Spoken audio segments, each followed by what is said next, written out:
Give you my heart.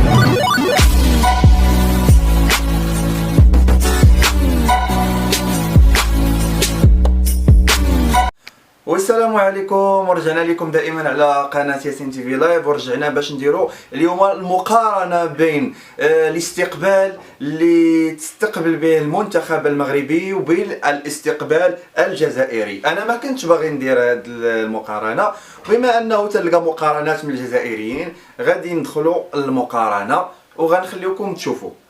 غادي نبداو باول شيء هو استقبال الجزائر. كان رائعا ومميزا ولقد استحق بالليل أن يرفع هذا الكأس. بالليل كان لديه الأحقية أن يرفع هذا الكأس هو وبقية الرفاق من أجل تتويج سيبقى راسخا. وكما شفتوا معنا كان هذا هو الاستقبال ديال الجزائر. هكا تم استقبالهم، استقبال ضعيف كما تشوفوا، وجالسين اللاعبين في واحد المكان اللي هو انا تنشوف اللاعبين ما يستحقوش ان هذاك المكان يجلسوا فيه. اللاعبين المنتخب الجزائري اللي يجلسوا في شي بلاصه ما احسن، وبنادم تياكل ما عرفناش واش كاوكا ولا داكشي، يعني شي حاجه لا قيمه لها، بدون قيمه، بدون اي قيمه مضافه، لا شيء، لا توشيحات، لا وسيمان، اصلا ما يمكنش يكون اوسيمان لانها ماشي نظام ملكي، هو نظام جمهوري. لا شيء لا شيء لا شيء لا شيء، اضحوكه. لكن الان ادعوك الى الاستقبال المغربي، الاستقبال الملكي المغربي، وادعوك بالفيديو الاول.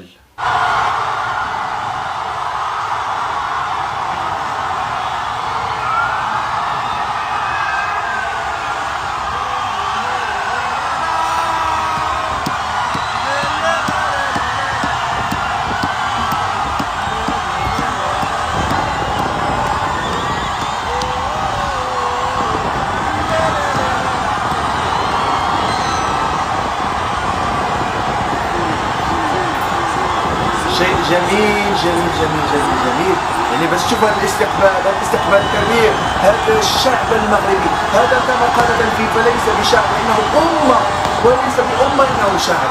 الفيفا تتحدث، الارجنتين يتحدثون، الارجنتين هم اصحاب اللقب ويقولون التنظيم المغربي احسن منا بكثير، وفعلا التنظيم المغربي احسن بكثير. تحيه لتونس، تحيه لجميع البلدان، تحيه بالناس بزاف بزاف بزاف بزاف بزاف. وندوزو لما وصلوا القصر الملكي. خليكم مع هذا الفيديو في القصر الملكي.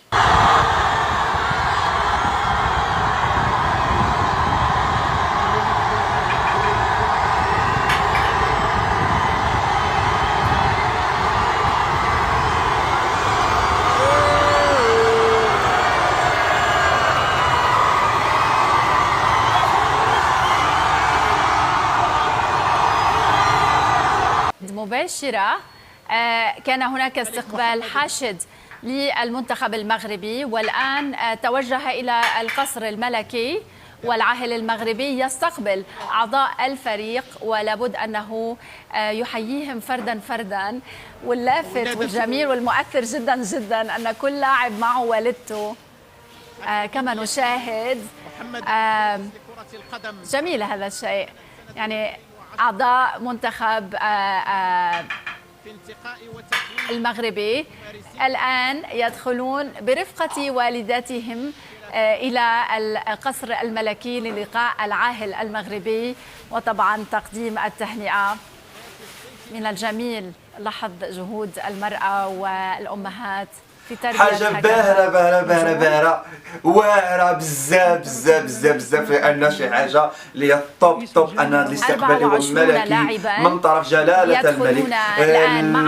الاوسمه من درجه قائد الفريق وليد الركراكي، من درجه ضابط للاعبين، وتحيه للامهات. وكما تشوفوا ماشي قال لهم جيبوا الزوجات، انما الامهات، وتحيه لكل ام، تحيه لكل ام بالجو الأمهات. هذه رسالة للجزائريين، هذه رسالة إليكم. بالعكس ما تقولش أنا أحسن منهم، تطلعوا تقولوا حسن، لا أحنا أحسن، لا مرة لا لا لا لا.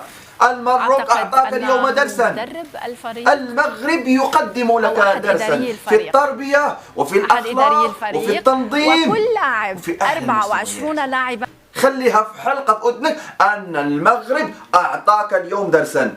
وجميع الناس اللي كانوا يسبوا له ويقولوا برافو شرفتونا البارح، أنا نقرأ لي كومنتير شرفتونا شرفتونا شرفتونا شرفتونا ديال الجزائريين تيقولوها تعاليق إيجابية إيجابية إيجابية 100% من عندكم انتم الجزائريين. إذا لا مجال للمقارنة. قل أنا أريد أن أعاند، عاند ولا تحسد ولا تحقد. ما تكونش حسود، ما تكونش حقود، عاند عاند بما هو أحسن. قدم، شرف إفريقيا، شرف العرب يا جزائري، شرف العرب، شرف إفريقيا.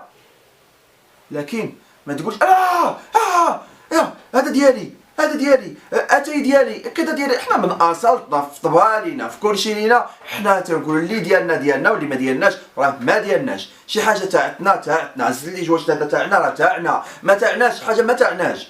كاينه واحد الحاجه كيلبسوها الجزائريين هذوك تاع السلهام وهذا ما ديالناش. واش نقول لكم حنا ديالنا ما ديالناش، ديالكم ما ديالناش.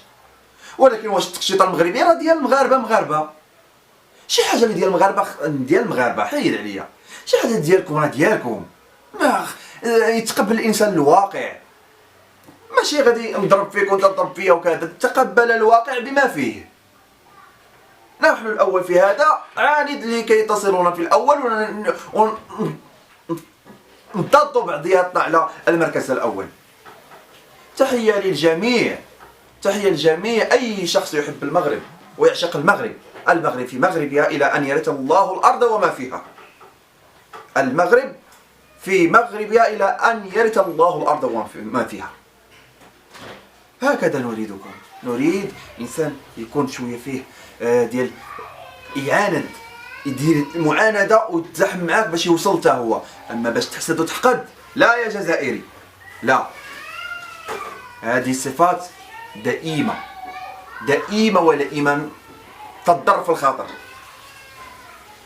وماشي جميع الجزائريين راه نقول لهم 100% خايبين. كاين واحد النوع اللي هو جميل عنده المعاندة، كاين واحد النوع ولو ما عرفناش.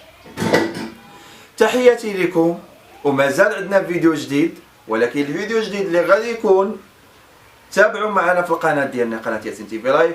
هذه المرة الفيديو المقارنة السياسية بين النظام السياسي الجزائري والنظام السياسي المغربي، مع تحليل في استديوهات الجزائريين وتحليل في استديوهات المغاربة. مقارنة في النظام السياسي لسنة 2022-2023. تبقوا على خير.